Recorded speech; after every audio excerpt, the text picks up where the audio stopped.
Well, as you can see here, I've got a 2016 Lincoln MKX. It's got the 2.7 turbo engine in it, and it's got an oil leak. My wife says it's a Lincoln, it shouldn't be leaking oil. It's a fancy car. She can't be leaking oil. She doesn't care if my Focus leaks oil, but she's got a Lincoln, it leaks oil. We had an oil change done a while back. I was thinking it was the little drain plug. Come to find out it wasn't the drain plug, but it's the actual oil pan itself. They gave me a nice quote of about between $1,100 and $1,200 to fix it. My wife says, "Got to fix it." I said, "Well, let me do this. Show everybody how it can be done. I can do it for a lot less than $1,100. I can do it for pretty much about $100 in parts and a few hours labor." So follow along. I'll show you how we're going to do this on a 2016 Lincoln MKX. Clean up that oil leak. Watch how it's done, and don't forget to subscribe and like. I appreciate it. This is Doc.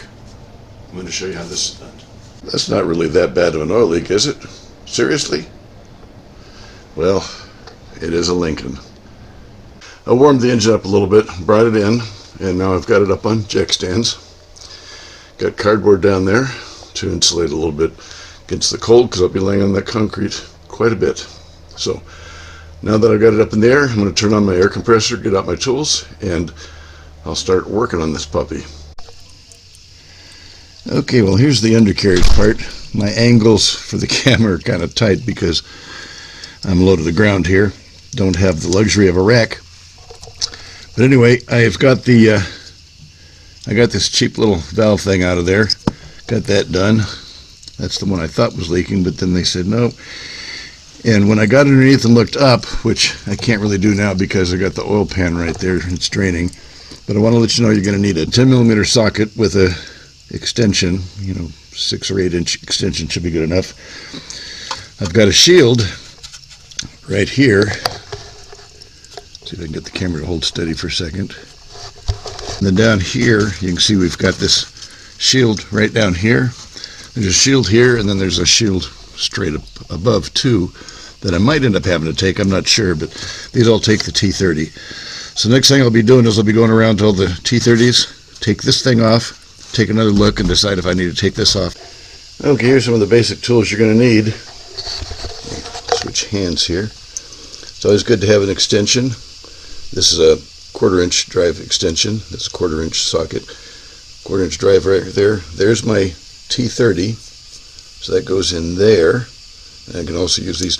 These are pretty handy too. It's a flexible 1/4 inch drive. So sometimes if you don't get a completely straight shot, it helps you to get up in there. This for the 10mm for the oil pan gaskets. And of course you need a ratchet there. I'm going to be using an air ratchet as well, which is kind of noisy, but you might not have one, so that's where you'd want to use this. And then a pair of channel lock pliers or some kind of pliers are pretty good to help pull this thing out. That one bolt that I'm after is right there. Hopefully you can see that. Get the light right on it. But as you can see, this exhaust pipe is in the way, so I tried everything I could. I even tried to use my flex extension, but I still couldn't get it on there. So that's why I ended up having to purchase this thing. So let's see if I can get that to fit on there. Well, hopefully you can see that. I've got the wrench hanging on there. I finally got it, was able to break it loose. So I'm able to. So Murphy's Law hit, I had to go get it, but it works. So now I'm going to try to make sure I got the rest of those bolts out. Once I make sure I've got all the bolts out and loose, I'll try to carefully pry down from all different angles, try to get it to pop down. There's no gasket in here. They just use a sealant, special kind of sealant. I'll show you in a little bit. Okay, I've got all the bolts loose, ready to try to pry it down. I want to be real careful because this is kind of like a tough type of plastic. They said that the oil pan is no longer available, so that would suck. Talk about Murphy's Law. So anyway, I've got an assortment here of different types of pry tools, some screwdrivers, I've even got a chisel, a little bent screwdriver, and a little tapping hammer. So I'm going to try to set the camera up where you can see what I'm doing. Okay, well here's the view from down below. I can't get the best camera angle.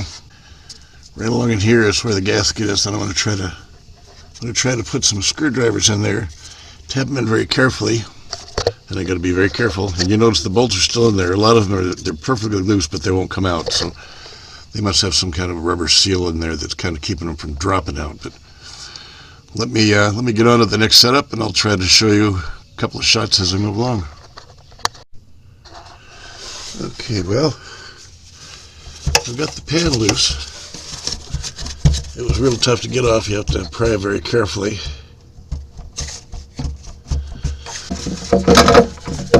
Hopefully you can see what I'm talking about here. On the other side, almost make it.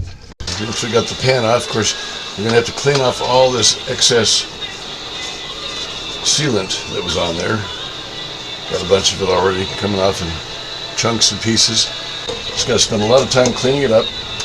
You want to make sure also that as you're cleaning this off, make sure you clean everything out of inside the pan. Because if it gets down inside the pan, bits and pieces of that can get sucked up by the screen for the pickup tube for the oil, and it can plug it up and cause you to have a low oil pressure problem. So one thing for sure, both on the bottom of the engine, the mating surface, and on this surface right here, really clean it up good until you feel like it's all nice and smooth. And then we'll put the sealant on it. A little bit of acetone helps to clean up some of the gummy messes we've got. Oh, one thing I noticed here that's very important, you really want to pay attention to what's going on here. You do not want to have any high spots. Sometimes you'll have a piece of old gasket material that'll sit behind and it'll be high. I've got a spot right here. It's actually part of the plastic. So I want to be careful and make sure that I file that down. Just on the edge. But here's what happens. If you don't file that down, if you got a little spot on the outside that's a little high, then when you go to button this up, that spot is going to hit the mating surface before the rest of it does, and it's going to be like a little piece of something that's going to cause a gap, and it won't let the rest of it seal up. So you want to make sure that the whole surface fits perfectly flat. You don't want any high spots, otherwise that leaves an air gap. Now you don't want to rush through this. This is a time-consuming thing.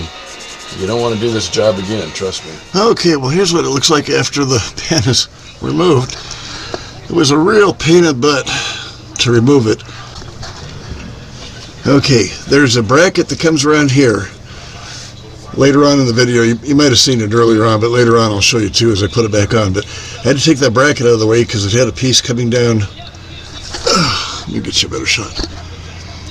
The part of the bracket that holds this in place, keeps it steady, was hanging down to about here. Okay, well, while you guys were out having a sandwich and a soda or something like that, I was hard at work cleaning up all these gaskets. So got them all cleaned up now. Next step is I'm going to move a couple things around to make sure they're out of my way, because as I mentioned, the gasket glue, or the sealant, seals up pretty quick within about 5 to 10 minutes. So once I got it on there, I got to get ready to put it up and put some bolts in it right away before it gets hard on me. Tell you what, working on my wife's car doesn't pay very good, but it did save me about $1,100. I only spent about $100 in parts, and the rest was just labor, but I'm retired, so I got the time. So now I've got it up there, nice and snug. I put the black RTV high temp stuff, put it on the bottom of the motor and also on the gasket surface of the pan, and put it on up there. But I practiced, just to let you know, I practiced 2 or 3 times getting it in and out with everything removed, because once I put the gasket glue on the pan and on the bottom of the motor, I've only got about 10 minutes worth of time before it starts to set up and gel and becomes a problem. And make sure you got your 10mm socket, a little extension, and all the things you need, all the bolts lined up. So once you got it up there, you can put them on fairly quickly. I'm hoping this is focusing okay. I had to remove these nuts and that bolt and another one up above to make this thing come away. I also had to remove this. Let's see that or not. Okay, up there. I'm going to put a drain plug in there. The one that came out looked pretty good, but I don't want to trust it. Let's face it, if it starts to leak, I'll be pissed. And then I got to drain out another 5 quarts of oil. That's a waste. So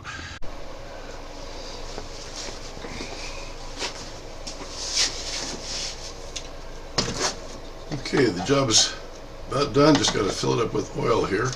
So pull the oil cap off, and kind of a hard target to hit, so you want to use a funnel of some kind. And then just go slow and easy.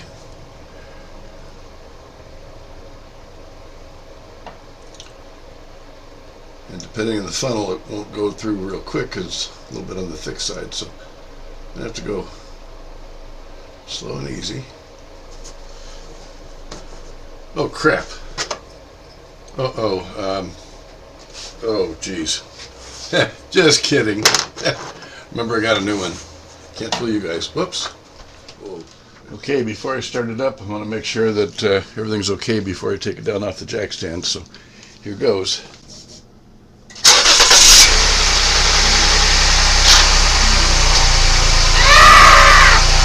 Well, it turned out okay. No leaks. Everything's fine. Checked it for a few days, and still no leaks. So it was successful. I think I gave you an idea of what kind of tools you'd need. I showed you the hand tools. You can use air tools if you have them available, but it can be done with hand tools. I'd say altogether it probably took about 5 hours of my time. Finished it on a Saturday, and I let it sit overnight before I put the oil in it. It's a good idea to let that silicone seal that they use. Good idea to let it sit for at least 12 hours, better 24 hours. So if you put oil in too soon, it can get into the silicone seal and soften it up, and it wouldn't seal as well. So it's just a good idea. Anyway, it's all good. Saved me about $1,100. I think I spent about $100 on oil, filter, a new drain plug, and a little bucket a pan to hold the oil in, which I can use over and over again for future oil changes. So anyway, not so bad. I know on F-150 trucks, sometimes there's a front cross member that you have to remove in order to gain access to it. So it depends on the car. But on the Lincoln, not too bad. Like I said, about 5 hours laying on my back, using hand tools, not having a rack to hoist it up. So I was on my back with very limited area to work with. So anyway, hope you enjoyed it. Hope you subscribed if you liked it. I'm going to be filming a lot more car repairs and motorcycle repairs. Also do some woodworking. So hope you subscribe and like, and I'll see you on the next one. Have a great day.